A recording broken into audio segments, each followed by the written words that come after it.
Katika anga zito ya siasa za dunia ambapo kila kauli inaweza kubadili mwenendo wa vita na amani, wiki hii imeacha alama ya taharuki isiyokuwa ya kawaida.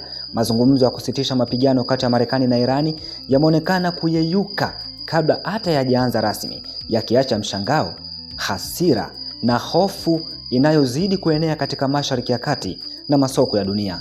Katika tukio lililotokea Islamabad, Pakistani, waziri wa mambo ya nje wa Irani Abbas Araghchi aliondoka ghafla katika mji huo wakati mazungumzo yaliyotarajiwa kuwa muhimu zaidi katika miezi ya hivi karibuni. Hatua hiyo ilikuja muda mfupi baada ya rais wa Marekani Donald Trump kutangaza hadharani kuwa aliwaelekeza wajumbe wake kusitisha safari yao kuelekea Pakistani, akisema kuwa muda wa kusafiri umepoteza maana.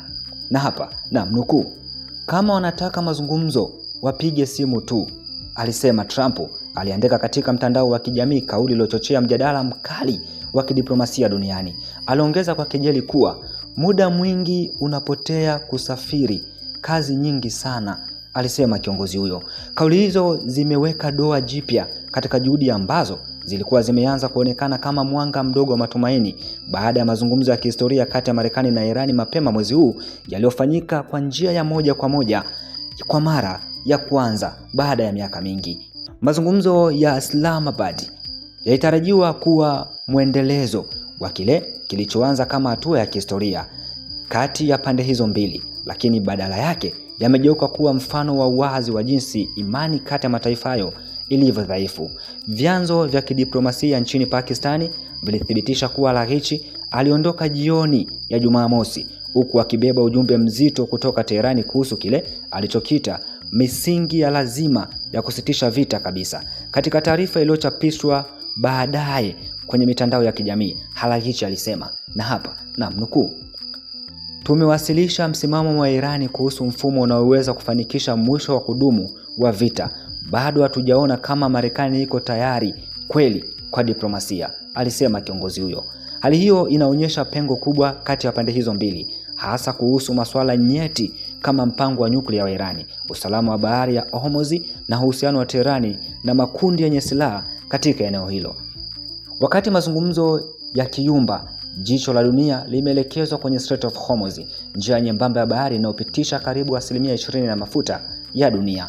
Mvutano katika eneo hilo umefikia kiwango cha hatari zaidi, ambapo meli kadhaa zimeripotiwa kushambuliwa wiki hii, huku Marekani ikionekana kuimarisha kile kinachotajwa na baadhi ya wachambuzi kama nusu ya blockade dhidi ya bandari za Irani. Bei ya mafuta ya Brent imepanda kwa karibu 50% tangu mwanzo mgogoro huu, ikitikisa masoko ya dunia na kuongeza hofu wa bei za kimataifa. Irani nayo haijakaa kimya. Jeshi lake la pamoja limetoa onyo kali, na hapa na nukuu, "Iwapo Marekani itaendelea na vitendo vya uchokozi, ikiwa ni pamoja na blockade za majini, itakumbana na majibu makali sana," ilisema taarifa hiyo. Kauli hii imeongeza hofu ya uwezekano wa vita vya moja kwa moja vya majini katika mojawapo ya maeneo muhimu zaidi ya biashara duniani. Wakati dunia ikijaribu kushughulikia mgogoro wa Irani na Marekani, Lebanon nayo imeingia tena kwenye moto wa machafuko. Mapigano kati ya Israeli na Hezbollah yanaendelea licha makubaliano ya kusitisha mapigano yaliyokuwa yameanza kutumainiwa. Israeli imesema ililenga vituo vya Hezbollah kusini mwa Lebanon, ambapo watu wasiopungua 6 waliripotiwa kufariki. Kwa upande mwingine, makombora ya drones zimerushwa kuelekea Israeli, hatua inayodhihirisha kuwa makubaliano ya amani bado ni dhaifu kama kioo chembamba. Waziri Mkuu wa Israeli Benjamin Netanyahu ameagiza jeshi lake kuongeza mashambulizi makali dhidi ya Hezbollah, hatua inayozidisha hofu ya upanuzi wa vita. Marekani na Irani walikuwa wamejaribu kuonyesha kuwa diplomasia bado ina nafasi, lakini hali ya sasa inaonyesha tofauti kubwa kati ya matarajio na uhalisia. Rais Trump amesema kuwa alipoondoa safari ya wajumbe wake kwenda Islamabad, Irani ilijibu kwa kuwasilisha pendekezo bora zaidi ndani ya dakika chache, lakini hakufafanua kilichomo. Kauli hiyo imezua maswali mengi kuhusu iwapo kweli kuna nia ya kweli ya mazungumzo au kama kila upande unatumia muda kama silaha ya kisiasa. Masharti makuu yanayobaki kwenye mgogoro huu ni pamoja na mpango wa urutubishaji wa uranium wa Irani, udhibiti wa bahari ya Hormuz, mpango wa makombora ya Irani, pamoja na uhusiano wa Irani na makundi ya kijeshi katika eneo hilo. Tangu kuanza kwa vita, takwimu zinaonyesha maelfu ya vifo katika Irani na Lebanoni, huku majeruhi wakizidi kuongezeka kila siku. Mataifa ya Ghuba pia yameripoti vifo, pamoja na wanajeshi wa Marekani na walinda amani wa Umoja wa Mataifa walioko kusini mwa Lebanoni. Wachambuzi wa kimataifa wanaonya kuwa endapo mazungumzo yataendelea kushindwa, dunia inaweza kuingia kwenye mzunguko na mgogoro mpya wa vita vya kikanda vyenye athari za kiuchumi na kijeshi duniani kote. Kile kinachoanza kama mazungumzo ya matumaini sasa kimegeuka kuwa mchezo wa kisiasa wenye hatari kubwa. Bahari ya Hormuz inasalia kuwa kitovu cha mvutano. Lebanoni inaendelea kutetemeka chini ya mlipuko wa mabomu, na diplomasia kati ya Washington na Teherani inaonekana kusimama kwenye ukingo wa kuporomoka. Dunia sasa inasubiri kwa hofu. Je, simu ya diplomasia itakuwa na nguvu zaidi kuliko milio ya bunduki?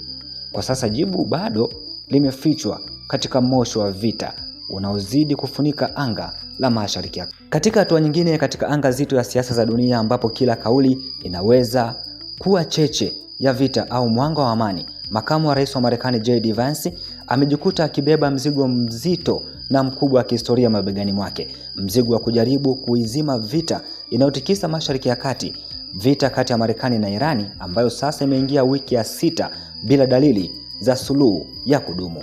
Akiondoka Washington kuelekea mazungumzo ya dharura jijini Islamabad, Pakistani, Vance alituma ujumbe uliochanganya onyo na matumaini. Kwa sauti na ya tahadhari, alisema wazi, Irani isijaribu kucheza na Marekani, kauli ambayo imezidisha joto la diplomasia inayokwenda sambamba na kimvuli kizito cha vita. Na hapa namnukuu, tunakuwa tayari kusikiliza ikiwa wako tayari kujadiliana kwa uaminifu, alisema JD Vance kabla ya kupanda ndege maalum ya Air Force 2, lakini wakijaribu kutupoteza au kutuchezea, wataona upande mwingine wa meza mazungumzo, hatutakuwa laini hata kidogo, alisema kiongozi huyo.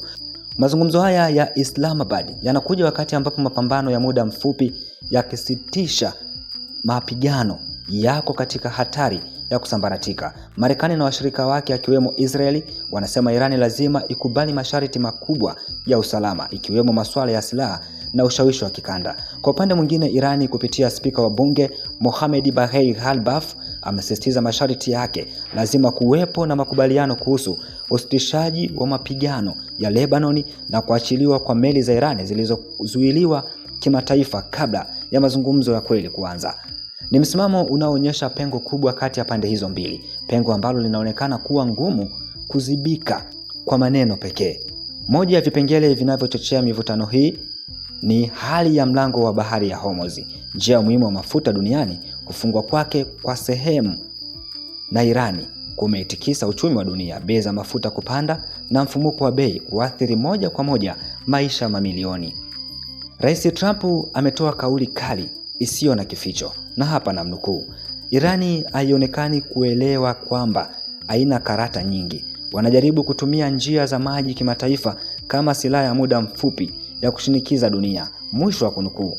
Kauli hiyo imeongeza presha ya kisiasa, huku Marekani ikisisitiza kwamba njia hiyo ya bahari lazima ifunguliwe kwa hiari au kwa nguvu.